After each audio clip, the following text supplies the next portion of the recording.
आज सभी छात्रों का और मेरे अनुजों और अग्रजों का बहुत बहुत स्वागत है मेरे चैनल संस्कृत भाषा ज्ञान बाय संतोष तिवारी शर्मा में। जैसा कि मैंने आपको अवगत कराया था कि वर्ण विचार के 5 भाग आ चुके हैं। आज हम छठे का अध्ययन करेंगे और छठे अध्ययन की जो है शुरुआत में ही हम कुछ ध्वनि की विशेषताएं जानेंगे, कुछ स्वर की विशेषताएं जानेंगे। विशेषताएं तो बहुत है, लेकिन मैं आपको प्रमुख जो है विशेषताएं सिर्फ जो है बतला रहा हूँ, जिससे कि अत्यधिक समय ना लगे। नहीं तो वर्ण विचार को ही खत्म करने करते हमको क्या हो जाएगा, 1 से 2 महीने लग जाएंगे। तो मैं नहीं चाहता आपका इतना समय लगे, क्योंकि आपकी जो है परीक्षाएं भी नजदीक आ रही हैं। क्लास 10th वाले 12th वाले कर रहे हैं सर हमें कैसे जो है पेपर में लिखना है, कैसे क्या करना है, आप एक बार हमको अच्छे से समझा दीजिए। इसीलिए मैं प्रमुख प्रमुख चीजें आपको जो है अभी बतलाता जाता हूँ। तो आप तुरंत नोटबुक उठाएंगे और फटाफट चीजों को नोट करना प्रारंभ कर देंगे। मैं आपको एक एक चीजें जो है बतलाता जाता हूँ। वैयाकरण का वर्ण विचार का भाग छठा। वर्ण में स्वर का अध्ययन करने से पहले हम ध्वनि अर्थात जो अनंत है, ध्वनिया मैंने बताया था आपको, ध्वनिया अनंत है। हिंदी हम जो भाषा बोलते हैं उसमें अनेक प्रकार की भाषाओं का क्या है, सम्मिश्रण है। लेकिन संस्कृत विशुद्ध, मैंने बात बताया था, संस्कृत परमार्जित है, शुद्ध है।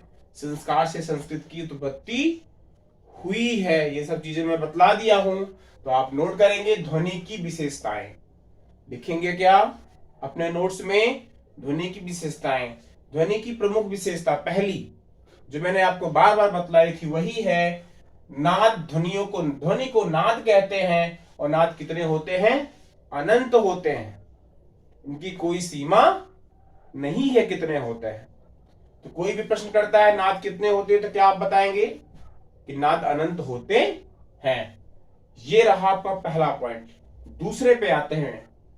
दूसरा है कि चीनी भाषा, जिसे हम मंदारिन या चाइनीज इंग्लिश में कहते हैं, उसमें सबसे ज्यादा नाद पाए जाते हैं। नाद अर्थात सबसे ज्यादा ध्वनियां किसमें पाई जाती हैं, उसी में पाई जाती हैं। किसमें, चीनी भाषा में, जिसे मंदारिन या चाइनीज भाषा कहते हैं। और तीसरी विशेषता क्या है, ध्वनिया अर्थात जिसे नाद कहते हैं व्याकरण में, वह स्वतंत्र होते हैं। फ्रीडम है उन्हें, कैसी भी ध्वनि का उच्चारण किया जा सकता है, कहीं से भी ध्वनि कोई सी भी बन करके आ सकती है।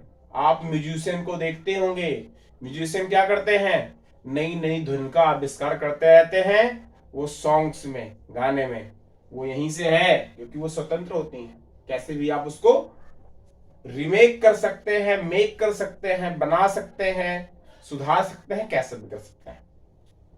अब स्वर की विशेषताएं मैंने 2 ही लिखी हैं, होती तो बहुत सारी हैं, किंतु और जो है वैसे मैं बतला दूंगा कि नोट करने वाली 2 ही चीजें हैं। पहली, स्वर भी क्या होते हैं, स्वतंत्र होते हैं, पहली विशेषता। और दूसरी, स्वर की सबसे बड़ी विशेषता क्या है, स्वर का उच्चारण। स्वर को जब हम बोलते हैं तो इस कंठ से वायु निर्वाध रूप से अर्थात बिना रुकावट के मुख से क्या होती है, बाहर निकलती है। बिना रुकावट के मुख से वायु अर्थात कंठ से बिल्कुल बाहर निकलती है, बिना रुकावट के, बिना ब्रेक करे। उसे क्या बोलेंगे, उसे स्वर कहेंगे। और मैं बता दूं आपको 2 चीजें और व्यंजन का क्या हाल होता है। व्यंजन की प्रमुख विशेषता, व्यंजन हमेशा स्वर की सहायता से ही बोले जा सकते हैं। इसीलिए स्वर स्वतंत्र है, व्यंजन स्वतंत्र नहीं है, क्योंकि उसको दूसरे की सहायता लेनी पड़ती है। प्रमुख अंतर आपने जाना स्वर और व्यंजन का। दूसरा मूलभूत अंतर, स्वर का उच्चारण करते समय कंठ से सीधी ध्वनि बाहर निकलती है, जबकि व्यंजन का उच्चारण करते समय मुख में अर्थात कंठ से जब वायु निकलती है तो वह रुक करके बाहर निकलती है। जैसे क, ख। कंठ में आवाज रुकेगी, लेकिन आप स्वर का उच्चारण करेंगे तो आ, ई। आप ऐसे उच्चारण करते जाएंगे सभी स्वरों का। उसमें क्या होगा, बिना किसी रुकावट के वायु सीधी बाहर निकलती है। तो इसे आप फटाफट नोट करेंगे। वैयाकरण वर्ण विचार भाग छठा। ध्वनि की विशेषताएं। पहली, ध्वनि नाद अनंत होते हैं। दूसरा, चीनी भाषा में सबसे ज्यादा नाद पाए जाते हैं। यह रहा तीसरी विशेषता जो है, ध्वनियां अर्थात नाद कितनी होती है, स्वतंत्र है, अनंत है। ये सब चीजें आप जान चुके हैं। स्वर की दो प्रमुख विशेषताएं, स्वर स्वतंत्र होते हैं। दूसरा, स्वर का उच्चारण करते समय कंठ से सीधी वायु बिना निर्बाध रूप से, बिना रुकावट के बाहर निकलती है, उसी को स्वर कहते हैं। जैसे आ, ई।